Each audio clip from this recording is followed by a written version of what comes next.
Hola, buenas tardes. Buenas tardes, ¿cómo andan? Bueno, las que quieran y tengan ganas, pueden encender sus cámaras, así nos podemos ver, si se sienten cómodas para hacerlo y están a gustos de hacerlo.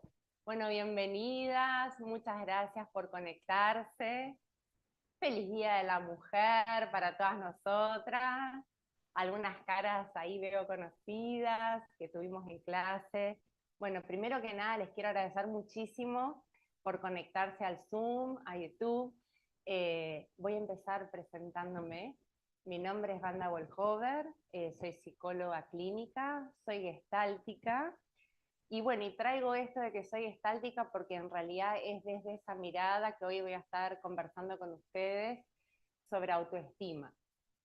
Si quieren intervenir en algún momento, siéntanse a gusto de hacerlo. Saben que pueden levantar la mano virtualmente en el Zoom y también sumar con sus comentarios si se sienten a gusto para hacerlos. Pero me gustaría hoy hacer una reflexión conjunta desde esta mirada holística de que somos un todo, de qué podemos hacer y qué depende de nosotros para trabajar, porque es un trabajo en nuestra autoestima. Y por qué es importante, ¿no? Estar siempre en conciencia, en responsabilidad, trabajando en nuestra estima. En qué nos va a ayudar y en qué va a perjudicar no atender ese aspecto de nosotras. Lo primero que me pregunté, pensando en ordenarme de cómo armar esto, ¿no? Y de qué cosas me gustaría compartir, es por qué es importante una autoestima saludable. Más allá de lo mucho que escuchamos, hablamos mucho de amor propio, escuchamos mucho de eso, pero ¿por qué es importante una autoestima saludable? ¿Por qué es importante ejercitar? Y hago hincapié en la palabra ejercicio. Me gusta pensar que la autoestima no es un atributo que uno se le carga un chip cuando nace. Por ahí decimos mucho esto que yo tengo o yo no tengo o tal persona tiene, y en realidad es un ejercicio cotidiano, es un trabajo de todos los días. Es normal, es sano que la autoestima en una persona fluctúe, pasa pasando por diferentes estadios, pero cuando nosotros encontramos un camino de vuelta a un lugar que nos hace bien, también es más fácil volver cuando las cosas se nos complican un poco. Entonces está bueno pensar en esto de que es un ejercicio. La autoestima no es una cosa, no es un objeto. En realidad es la expresión del vínculo que yo tengo conmigo misma. Cuando decimos que alguien proyecta y vemos que tiene una buena autoestima, es porque tiene un buen vínculo consigo misma. Hoy vamos a estar hablando un poco de eso, ¿no? ¿Qué es ese buen vínculo conmigo misma? Bien, ¿qué pasa si yo no tengo una autoestima saludable? ¿Cuál es la contra, no? Si yo no tengo una autoestima saludable, o sea, no tengo confianza en mí misma, como resultado, lo que sucede es que yo me quedo en lugares que no quiero, o sostengo lo que no quiero sostener, o no persigo mi potencial porque no tengo seguridad en mí misma, o me conformo con menos de lo que yo creo que necesito. Si no tenemos confianza en nosotras mismas, no tenemos el combustible, el alimento necesario para el motor que me da la confianza para poner en movimiento las acciones que me llevan a ir a las cosas que yo necesito y hacia mi bienestar. Lo primero que les voy a pedir que todas, cada una, piense en así en un recuerdo más o menos reciente, en algún error, alguna equivocación, una macana que se haya mandado.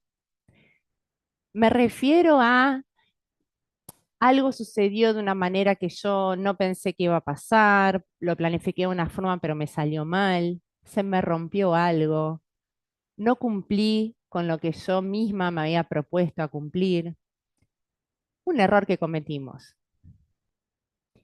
Y si pensamos en eso, ¿cuáles son las primeras palabras que aparecen en la mente? ¿Cuáles son los primeros comentarios? Las primeras formas de dirigirnos hacia nosotras mismas. Y de eso vamos a hablar. Podemos ser muy duras, muy críticas. Y eso tiene un sentido y tiene una función. El tema es quedarnos ahí. Incluso podemos quedarnos solamente ahí. Cómo eso nos hace sentir respecto a nosotras mismas y en realidad cuáles son las consecuencias de ese diálogo tan peyorativo y tan nocivo a la hora de tener de tener una equivocación, de cometer un error, el quedarme solamente en la culpa y en la vergüenza, el quedarme instalada ahí, que si bien es parte, el quedarme instalada ahí. ¿Por qué es importante? Porque el relato, el discurso, es una pata muy importante de la autoestima. Es el diálogo que tenemos con nosotras mismas, es una pata muy importante. La forma como yo me dirijo a mí misma y la forma como yo me describo a mí misma termina repercutiendo muchísimo sobre mi salud mental. Hoy me gustaría dejarles algunas herramientas para reflexionar, para pensar, para ver qué le resuena a cada una en esto de reconocer que hay algo que nos une a todas y también hay algo en que somos todas muy diferentes. ¿Qué nos resuena a cada una? Si bien mi mirada desde la Gestalt es que somos un todo, somos cuerpo, mente, somos emociones y espíritu, hoy voy a estar apuntando específicamente al diálogo interno. Nos vamos a enfocar ahí. Pero eso sí, cada una de nosotras es responsable de hacernos cargo, de cuidar esto que es lo más preciado que tenemos, que es nuestro ser. Esa responsabilidad que asumimos cada una de nosotras con nosotras mismas, eso es un compromiso que cada una asume y cada una tiene que llevar a cabo desde la responsabilidad. Una propuesta que les hago para comenzar, una primera propuesta, es el concepto de hacer pareja con uno mismo. Eso no significa no tener pareja, prescindir de la figura de un otro al lado nuestro. Eso significa hacer el ejercicio de pensar cómo me trataría si yo fuera alguien que yo amara. A veces en este diálogo duro con nosotras mismas nos decimos barbaridades que jamás se lo diríamos a otra persona con esa dureza. Cuando hacemos el ejercicio de pensar en relacionarnos con nosotras mismas desde un amor incondicional, eso significa una aceptación de toda mi forma de ser como soy, y aunque no esté enamorada de mí, no esté en el mejor momento, pero sí desde un amor incondicional, me cuido todos los días, eso ya empieza a modificar el vínculo conmigo misma. La única forma, la única manera de modificar o de cambiar o de mejorar cualquier aspecto de la vida es como primer movimiento salir del piloto automático. Es como un despertar.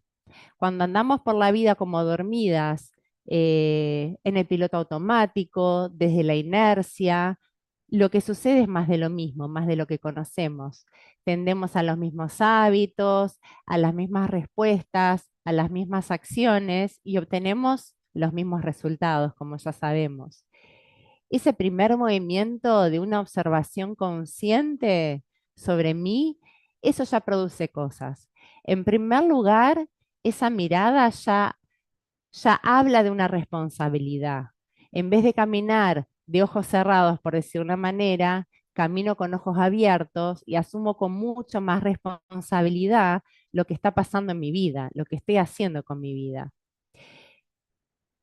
Por otro lado, esa mirada sobre lo que estoy haciendo, esa mirada sobre mí misma, ese salir de ese piloto automático y empezar a despertar, además de que me permite empezar a asumir la responsabilidad de mi vida, primero es muy importante trabajar en la aceptación.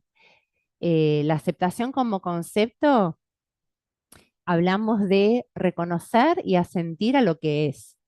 No significa que algo me gusta o que algo no me gusta. Significa que asumo lo que es como es o lo que pasó como lo que pasó. No puede haber cambio ni modificación si no hay aceptación. Cuando todavía no hay aceptación, que en sí también es un proceso, lo único que hay es la contemplación. Es como que miro este hecho o esta situación o este aspecto de mí que no me gusta o este evento y es como ¿por qué? ¿Y por qué pasó esto? ¿Y por qué a mí? Y si bien puede ser una etapa necesaria y puede ser que necesitemos pasar por eso, si solo nos quedamos ahí, no podemos hacer nada al respecto. Cuando hay aceptación, empieza a haber lugar para que se den los otros procesos, para que yo pueda modificar esto, si depende de mí hacerlo, y si no depende de mí, ver cómo me acomodo a esa realidad, ver cómo lo integro. La aceptación es fundamental justamente para eso, para empezar a discriminar qué depende de mí y qué no depende de mí.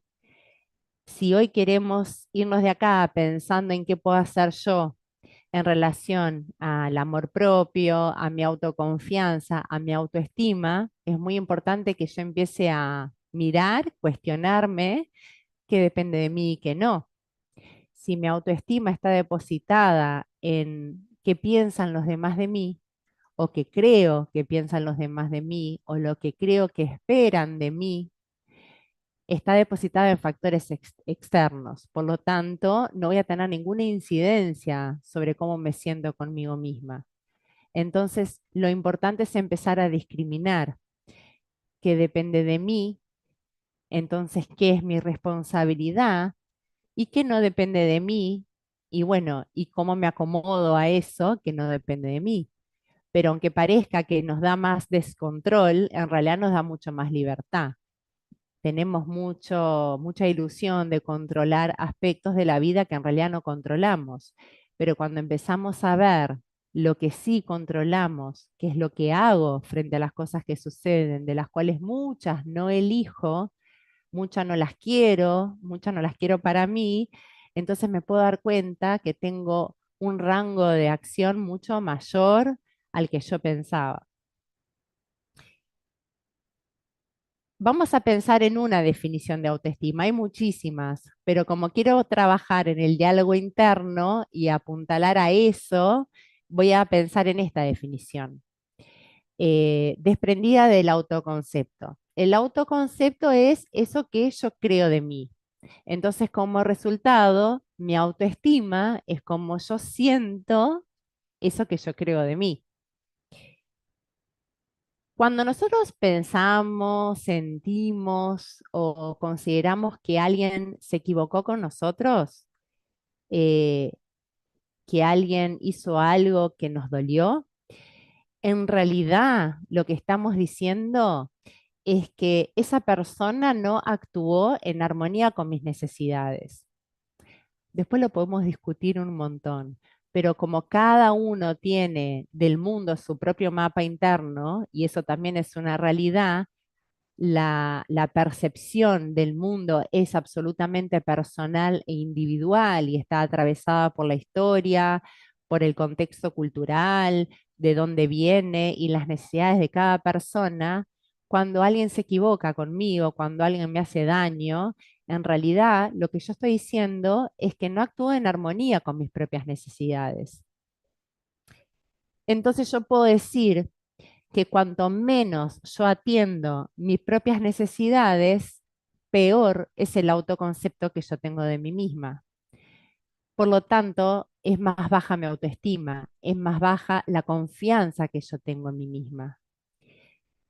O sea que una de las primeras primeros movimientos que podemos empezar a pensar o pensamientos o línea de pensamiento es que una autoestima baja está directamente relacionada con no satisfacer de manera adecuada mis necesidades.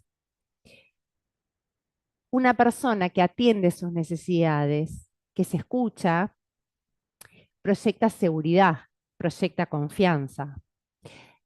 Recordemos que pedir ayuda es un recurso muy importante y también es una manera más que válida y muy necesaria también de satisfacer las necesidades. Pero ¿cómo yo me doy cuenta de qué necesito? Por un lado, el autoconocimiento es fundamental. Cada uno elige sus caminos, hay muchísimos. La terapia es uno, pero hay muchos caminos de autoconocimiento. Lo que sí es muy difícil que yo satisfaga de manera efectiva mis necesidades si no sé quién soy, si no sé qué me hace feliz, si no sé qué me hace bien. Entonces, esa responsabilidad de asumir ese autoconocimiento como primer movimiento es lo que va a empezar a echar luz de qué necesito yo como ser único, individual, para crecer, para nutrirme y también para ser feliz. Porque en definitiva, todo lo que estamos buscando es ser más felices, ¿no? Em, Nuestras necesidades pueden ser emocionales, pueden ser físicas, pueden ser espirituales. ¿Qué es lo que sucede? En un cuerpo, en un estado de equilibrio, aparece primero una sensación que siempre surge primero en lo físico. Todo este proceso, por lo general, puede ser consciente o puede no ser consciente, pero siempre aparece una sensación a nivel físico que tiene una función de perturbar mi estado de reposo para que yo me mueva y salga y mueva mi energía y salga a buscar a los medios externos o internos qué es lo que va a satisfacer mi necesidad. Para eso están las emociones, son las que me sacuden, las que me sacan de ese estado de reposo. Si pensamos en una mascota, si pensamos en nuestras mascotas, que no interceden, ¿no? Los mecanismos de defensa que nosotros tenemos, están durmiendo, de repente se levantan, van, toman agua, vuelven y siguen en estado de reposo. Así, el organismo puede crecer, puede nutrirse, puede alimentarse. Nosotros tenemos otras necesidades además de las físicas, ¿no? Entonces, eh, este ciclo que es constante, que se dan varios al mismo tiempo, ¿no? Le llamamos ciclo de necesidades, se abren todo el tiempo nuevos, em, es lo que nos permite estar en constante crecimiento y desarrollo. Un organismo que no crece tiende a del equilibrio pasa a desaparecer. Entonces, esas perturbaciones, esas incomodidades, esos sentimientos que llamamos por ahí no tan cómodos, no le quiero poner nombres a cuál, porque cada una sabe cuáles son los sentimientos que los vive como más agradables o desagradables, más allá de las generalidades, son lo que nos permiten salir de este estado de confort, de equilibrio, para ir a buscar lo que necesitamos. Para eso necesitamos estar en contacto con nosotras mismas, pero si yo me quedo frente a un error solamente en el estadio de la culpa y la vergüenza, no voy a poder satisfacer de manera positiva mis necesidades. Frente a una equivocación, a un error, cuando pensamos en la culpa, si lo asociamos un poquito más, si todas pensamos en alguien es culpable, ¿qué se nos viene a la mente? ¿Qué merece un culpable? Merece castigo. De alguna manera, si nos sentimos culpables, de alguna forma vamos a buscar ese castigo. Entonces, si bien es un estado que tiene un sentido, ahora vamos a hablar de para qué sirve, porque también tiene su función la culpa.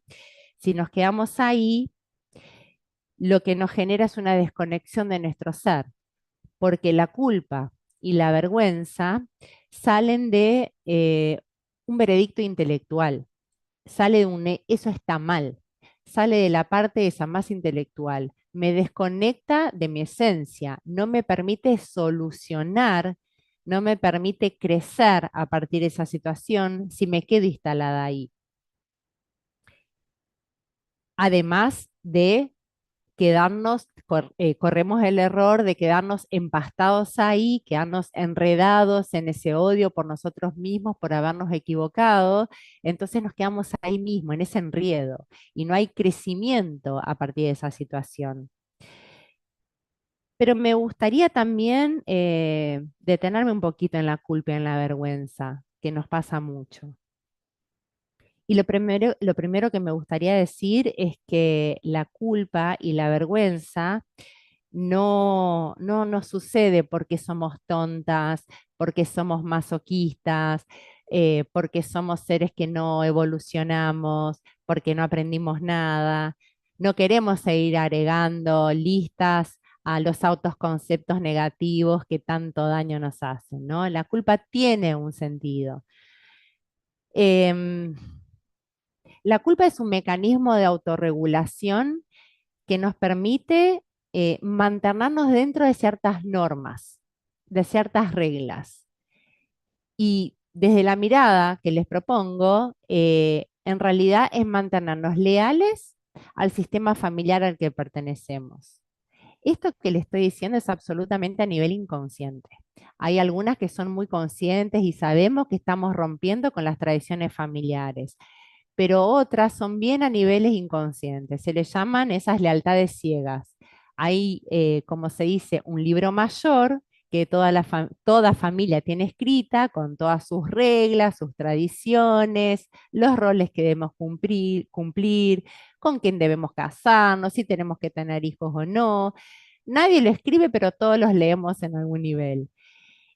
¿Por qué aparece eso? Porque antes que nada, como especie, como especie, más allá que seamos humanos, somos animales. Y como especie, nosotros necesitamos de la tribu para vivir. Ese es un principio de supervivencia. El ser humano no vive solo. Un bebito recién nacido no vive solo. Ese saber lo tenemos en nuestro ser más arcaico, lo sabemos. Entonces, pertenecer a nuestra familia tiene que ver con permanecer vivos. Todo lo que nosotros hacemos, todo, aunque no lo crean, va en función de la vida. Todo está al servicio de la vida. Si lo que hago satisface mis necesidades o no, igual está al servicio de la vida. Si yo lamento o celebro el resultado, lo que yo hago está al servicio de la vida. El trabajo de autoconocimiento o de ver eso también tiene que ver con poder crecer y poder seguir perteneciendo a la familia, aunque rompamos tradiciones, aunque rompamos esas lealtades ciegas. Ciegas me refiero a cuando no las podemos visualizar, cuando aún están en la oscuridad, que nos atan a la familia y que pensamos que la pertenencia viene de ahí, pero la pertenencia no viene de ahí, porque un principio básico es que todos los que venimos tenemos derecho a la pertenencia. Eh, Eso que nos mantiene en ese estado de autorregulación, de sostener esos sistemas familiares que se mantengan de la misma forma, la culpa tiene ese sentido, tiene esa motivación. Y la vergüenza lo mismo. Entonces, esto es como para sacarnos esa fantasía de que si vivo mucho en la culpa o en la vergüenza es porque no aprendí nada y no entendí nada. No, tiene un sentido, sí tiene. Es un sentido de mantener un equilibrio y mantener un estado, pero los sistemas que no cambian tienden a morir. Los sistemas que siempre hacen exactamente lo mismo tienden a morir. Pensemos, por ejemplo, si em, pensemos en nuestros abuelos o en nuestros bisabuelos, si hacer más de lo mismo y esa fuera la única manera de seguir existiendo, habría un momento que a partir de ciertas generaciones empezamos algunos a estudiar estudios terciarios, a hacer carreras universitarias, pero si hiciéramos más de lo mismo no lo tendríamos permitido. Entonces no habría lugar para desarrollar nuevos saberes, nuevas profesiones, elegir con quienes nos queremos casar, si queremos casarnos con la misma gente que se casaron nuestros padres y abuelos y bisabuelos, o queremos ir por otros lugares, si queremos vivir en países diferentes, si queremos afiliarnos a partidos políticos diferentes, asociarnos a otras ideologías. No habría crecimiento si no hiciéramos nada distinto. Hacer algo distinto genera a nivel consciente e inconsciente culpa, porque estamos rompiendo con esa tradición, pero sabemos que eso también tiene un sentido que es crecer. Significa crecer, significa expandirse, significa nutrirse. Entonces, la culpa tiene ese fin, mantener ese estado de equilibrio, mantenernos fieles y leales y hacer más de lo mismo que la familia, y eso no hay un ser en la familia que sea responsable de eso, ¿se entiende, no? Eso es una expectativa inconsciente de las familias. Hay familias que estas expresiones se dan de manera muy explícitas, pero aunque no sea así, todos nosotros somos leales. Como hijos somos todos leales. Entonces, la culpa tiene ese fin, tiene un sentido. Eso no significa que yo sea una masoquista, pero habiendo visto esto, me puedo poner a pensar que si me quedo instalada en la culpa y en la vergüenza, me va a pasar exactamente lo mismo con los errores que he cometido. No voy a crecer, no voy a aprender, voy a quedarme ahí atrapada, enredada, porque igual que como el juicio de valor y la falta de empatía me desconecta y me aleja de los seres que me rodean, también me aleja de mí misma, también me desconecta de mí misma. Incluso cuando solucionamos desde ese lugar, desde esa culpa, desde el debería haber hecho las cosas mejor, por debajo hay una energía que no es la energía de la alegría, de la plenitud, de lo liviano, porque es desde el deber ser. Por lo tanto, tampoco favorece al amor propio, a la confianza o a la autoestima. El destino del ser humano es ser libre. Aunque no suceda en todos los lados, nuestro destino es ser libre y está en nuestra esencia la libertad. Entonces, cuando la exigencia y los deberías, aunque vienen de nosotros mismos, aunque viene de nuestro ser interior, hay una parte nuestra que también se resiste y lo vive con mucho sufrimiento. Por eso es que cuando la solución a ese error o esa equivocación que yo cometí viene solamente instalada de la culpa y la vergüenza, viene cargada con esa energía pesada, no viene en armonía con mi alma, con mi esencia. Y tampoco nos permite aprender de esa equivocación y beneficiarnos de darme cuenta de qué tengo que aprender, cuáles son mis limitaciones, dónde tengo que ir a por más, con qué desafíos nuevos me tengo que encontrar. No es compatible con mi bienestar. Si nosotros empezáramos a evaluar las cosas que me salieron mal o que sucedieron, que yo me equivoqué, usando como parámetro en qué medida yo puedo satisfacer o no mis necesidades, empezamos a guiarnos hacia un camino donde es mucho más probable que yo pueda aprender de lo sucedido, hacer cosas ahora sí diferentes en armonía y coherencia con mi esencia y por lo tanto empezar a desarrollar una mayor sintonía conmigo misma y ahí sí empezar a confiar más en mí. Entonces el autoconcepto de mí misma empieza a crecer, empieza a haber valoraciones más positivas, entonces se va a ver reflejada en mi autoestima. Además, las consecuencias de las decisiones que yo tomo, cuando las tomo conectadas con mi esencia, con con mi ser que está más allá de los deberías, el que está atrás de los deberías, cuando en el proceso de autoconocimiento yo realmente me doy lugar para ver qué necesito yo, cuando las decisiones están conectadas con esa parte, aunque salga mal, lo puedo sostener mucho más. Ya sabemos que no tenemos la bola de cristal. Creo que ninguna de nosotras exige saber exactamente cómo van a ser las cosas, pero si encima de todo lo que me motivó a las acciones es solamente evitar la culpa y la vergüenza y no lo que realmente yo necesito, si sale mal va a doler mucho más, me va a hacer sentir mucho peor.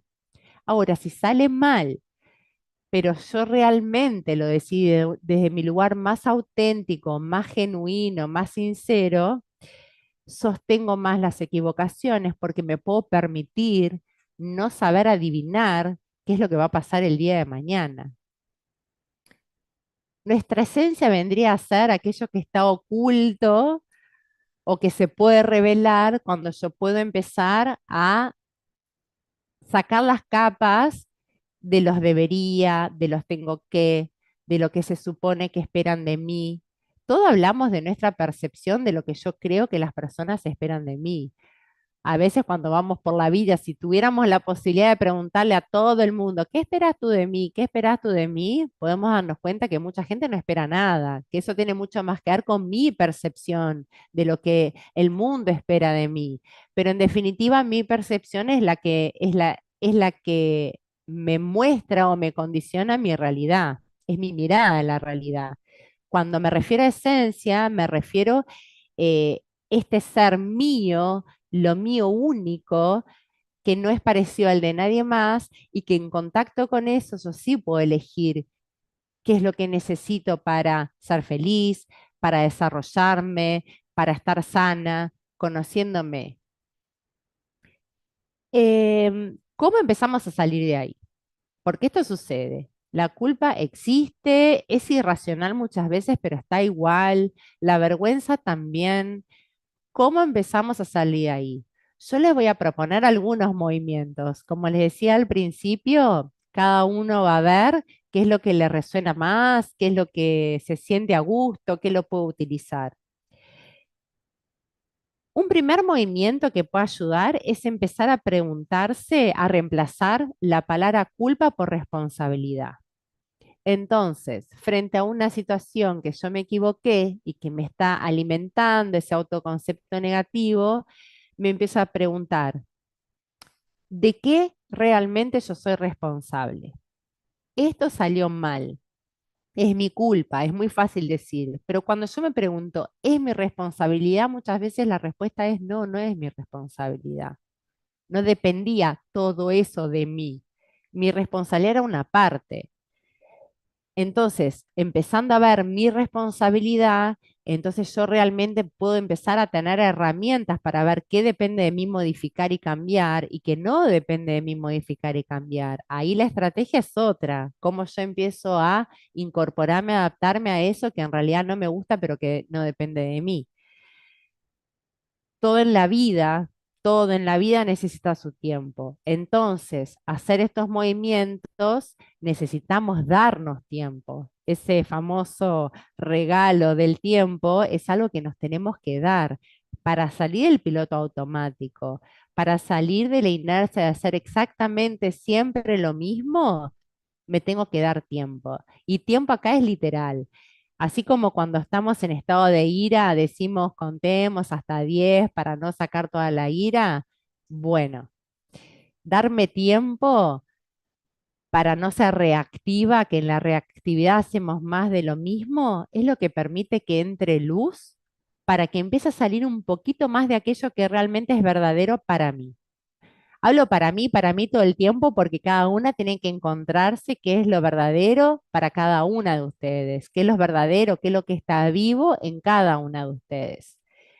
Entonces, cuando empezamos a darnos tiempo, ahí nos podemos correr de la culpa y ahí podemos dar paso a otra cosa, que es la tristeza, que es la frustración, que es el miedo, que es la congoja, que son emociones que también son incómodas. Pero así como la culpa tiene la función de la autorregulación de los sistemas que permanezcan de la misma manera, la tristeza, la congoja, la frustración y el miedo es la brújula que me va a mostrar qué es lo que yo realmente necesito. Y ahí voy a poder estar en contacto con mi real necesidad, no con la necesidad desde el debería ser. desde el debería haber hecho, del tengo que. Entonces esas emociones que también incomodan, que también perturban, que también nos sacan de ese estado de reposo, sí nos llevan al crecimiento personal, sí nos llevan a ir a buscar lo que realmente yo necesito, o por lo menos ir a preguntar por dónde, pero sí son una mejor guía para empezar a cambiar ese concepto de soy mala porque hice esto y empezar a darme cuenta atrás de eso había tristeza, entonces necesito de repente llorar algo, hacer un duelo o recuperar algo que perdí o tengo miedo de otra cosa y eso sí nos empieza a guiar. Así como propongo empezar a reemplazar la palabra culpa con responsabilidad,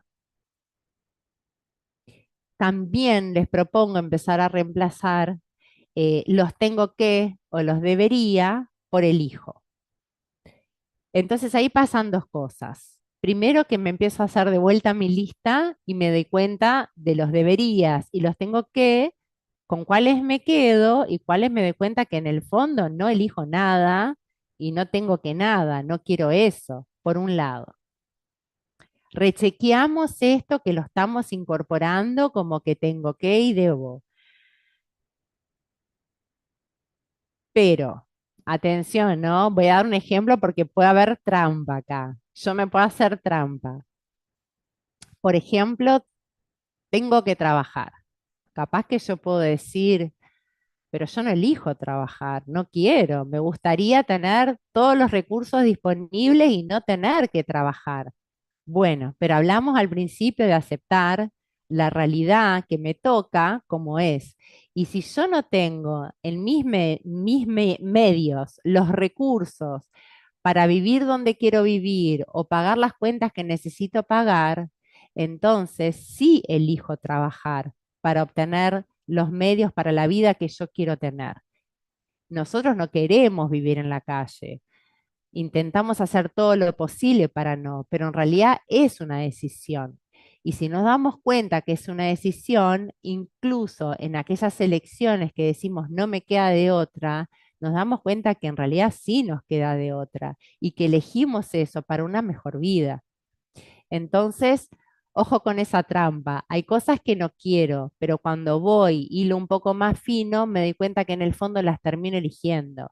Hay cosas que me gustaría, por ejemplo, comer chocolate todos los días, pero hay otra cosa que quiero, que es estar sana y comer mucho chocolate todos los días me puede hacer mal y yo no quiero enfermarme. Entonces, en el fondo elijo, no es que tengo que. Y ahí nos va dando la capacidad de asumir mayor responsabilidad. Todos nosotros tenemos adentro la sabiduría para saber qué necesitamos. Confíen en eso, sepan eso. Es aprender a escucharnos, darnos tiempo para escucharnos, aprender a conocernos, darnos tiempo. Si la respuesta a los elijos, a los tengo que, siguen siendo igual, lo hago para obtener, no sé, la aprobación de los demás.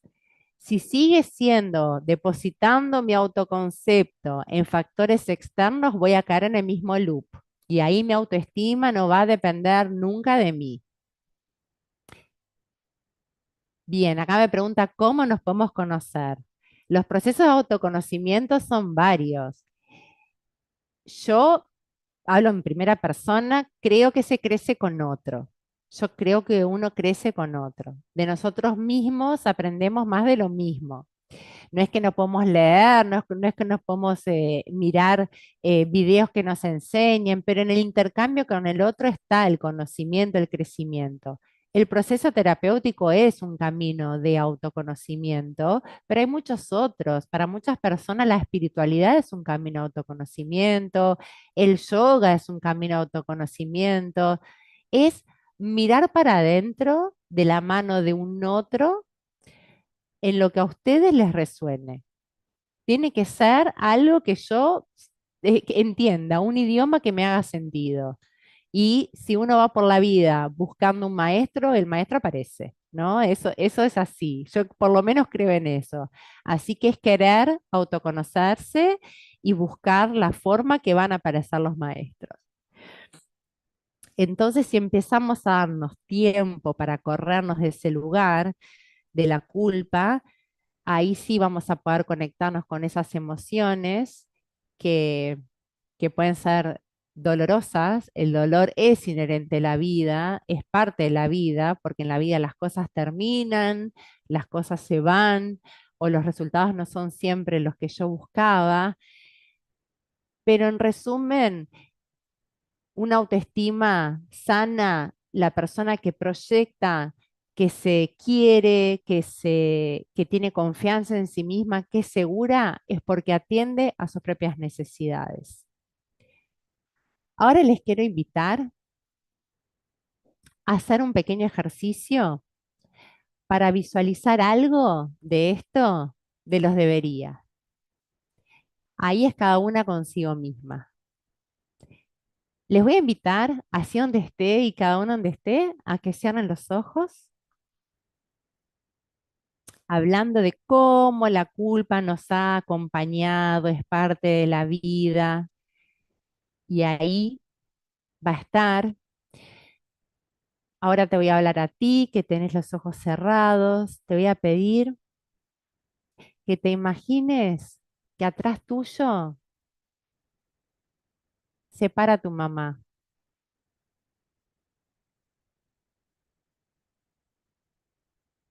E imagínate que atrás de tu mamá está tu abuela materna. Y atrás tu bisabuela.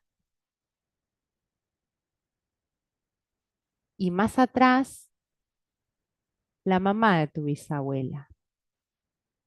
Hay mujeres que nosotros no conocimos, hay mujeres que no sabemos quiénes fueron, pero sabemos seguro que todas somos hijas y que hubo una mamá. Y atrás de la mamá de tu bisabuela también está su mamá. Entonces empezá a mirar para atrás cómo se van desplegando todos tus ancestros de tu línea materna. Todas esas mujeres tan iguales y tan diferentes.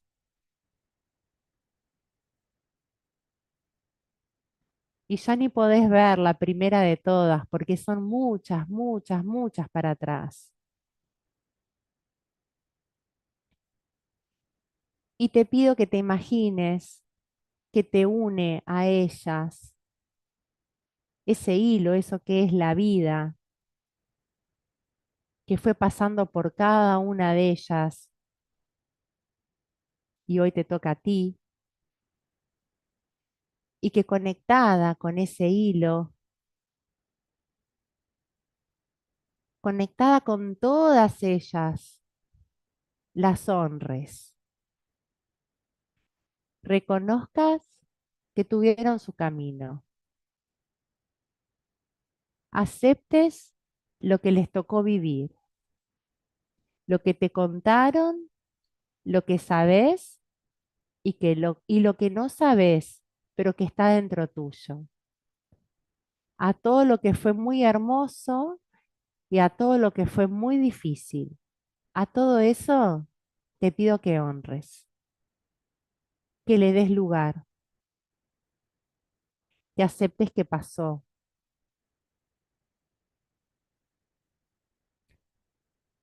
y conectada con toda esa fuerza que te da lo femenino que te acompaña, con todas esas mujeres, con todas sus historias, con todas sus vidas,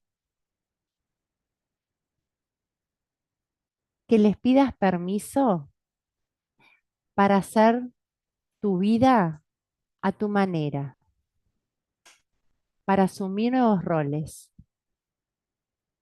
para hacer cosas diferentes, para ser incluso más feliz. Y toma de ellas esa mirada con buenos ojos. que seguro desde muy atrás todas te están dando su bendición.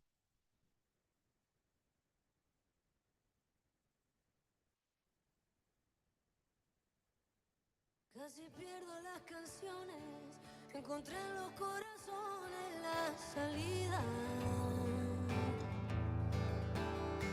Renové mis ilusiones, ahora son otros anhelos los que soplan cada año más de vida. Lo que duele ahora en realidad, antes ya dolía. Prefiero llorar más y no estar distraída. Y de tanto pensar que no sé bailar, encontré mi movimiento. En manada no da miedo nada, en manada no da miedo nada, en manada no da miedo nada. En manada no da miedo nada, en manada no da miedo Bien. nada, en manada no da miedo. Bueno, pueden ir volviendo al aquí y ahora. Les quiero agradecer tanto, tanto a cada una que se conectó, que participó, que estuvo presente, a todas estas mujeres. Muchísimas gracias. Las esperamos en las próximas formaciones de Garbo. Muchas gracias a todas y espero que esto les dé algo, alguna herramienta para ir pensando en cómo seguir trabajando en esta arte que es vivir de una manera más liviana, más feliz, más en resonancia con nosotras mismas. Pronto van a recibir una nueva invitación para una nueva charla de la comunidad de Garbo. Les deseo, con unos días después, un muy, muy, muy feliz Día de la Mujer. Muchas gracias.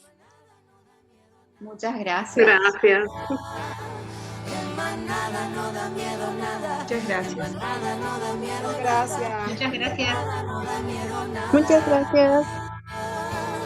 En manada no da miedo nada, en manada no da miedo nada, en manada no da miedo nada.